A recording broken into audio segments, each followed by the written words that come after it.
Now, Europe is familiar territory for NATO. They fought the Cold War there. They know the place inside out. But Europe won't be the battleground for much longer. The real battle is unfolding to the east now, in Asia. And the adversary is much stronger.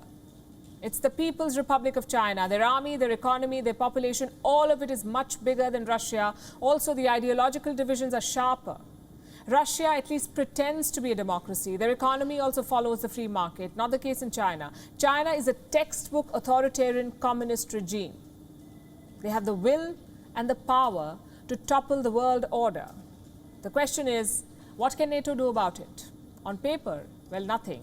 NATO is the North Atlantic Treaty Organization. They deal with transatlantic tensions. China is in the other side of the world. It's an Indo-Pacific country. So until now, NATO was reluctant to take on China. They were happy in Europe. But this week in Madrid, that changed. The NATO has openly named China as a threat to their security. Listen to the joint statement. This is what they've said. We face systemic competition from those, including the People's Republic of China, who challenge our interests, security, and values, and seek to undermine the rules-based international order. They're talking about three things: interests, security, values. All three belong to Cold War terminology. And it's not just the words. NATO's actions indicate an Asian pivot. 4 Indo-Pacific nations were invited to the Madrid summit: Japan, South Korea, Australia, and New Zealand. And this has never happened before. 4 Indo-Pacific countries attending a NATO summit. This was a first. All 4 of them spoke about the China challenge. Listen into South Korea's president, Yoon Suk-yeol. The security situation of a certain region can send ripple effects throughout the world. So there is a shared understanding that alliances based on certain regions are not enough to address security crises. That recognition has been expanded because of the crisis in Ukraine. That recognition is also why South Korea, Australia, Japan and New Zealand have been invited to the meetings as the Asia-Pacific Four, as close cooperation between the Indo-Pacific and NATO have become more crucial in these times. What will that cooperation look like? Well, the White House has identified a few areas: cyber and hybrid threats, maritime security, counter-terrorism, climate change. These are the 4 cornerstones of cooperation, and one of them will especially annoy China. That is maritime security. Because it could mean a lot of things: joint naval drills, joint patrols, moves that counter China's influence in the Indo-Pacific. Beijing will not like that. Among these Asian partners, Japan is the most eager. Prime Minister Fumio Kishida wants to upgrade the partnership with NATO. What does that mean? A, more cooperation. He's talking about changing Japan's partnership document with NATO. And B, bolstering Japan's defenses.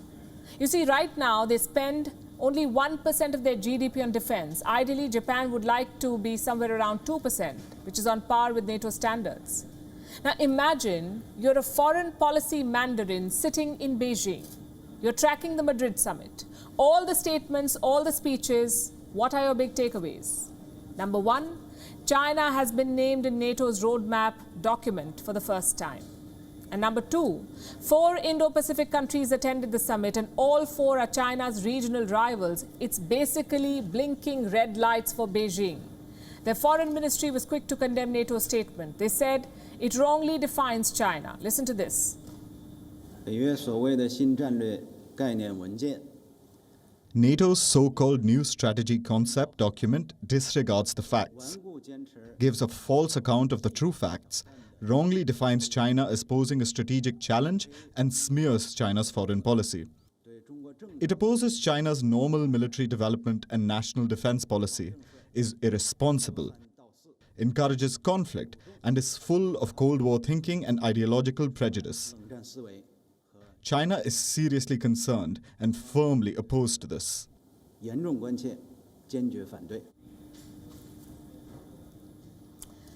Chinese state media has gone a step ahead. Let me tell you what the Global Times says in an op-ed. Catering to NATO's Asia-Pacification is tantamount to inviting wolves into the house. They don't say Indo-Pacific, they say Asia-Pacific. It's an extremely unwise choice for any Asia-Pacific country and is bound to damage that country's strategic trust with China, inevitably leading to consequences.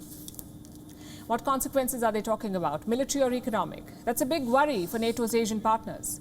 China has a history of offensive deterrence, meaning when they feel threatened, they lash out with force. Offensive deterrence. They mount military incursions. I can give you multiple examples. Their entry into the Korean War in 1950, their attack on India in 1962, the war on Vietnam in 1979, all of these followed the same principle, offensive deterrence. Could China do something similar now, sort of like a preemptive action to discourage NATO? It is certainly possible. But a lot depends on how quickly NATO completes this Asia pivot. The alliance chief, Jens Stoltenberg, says China is a challenge but not an adversary. China is substantially building up its military forces, including nuclear weapons, bullying its neighbors and threatening Taiwan. Investing heavily in critical infrastructure, including in allied countries. Monitoring and controlling its own citizens through advanced technology, and spreading Russian lies and disinformation.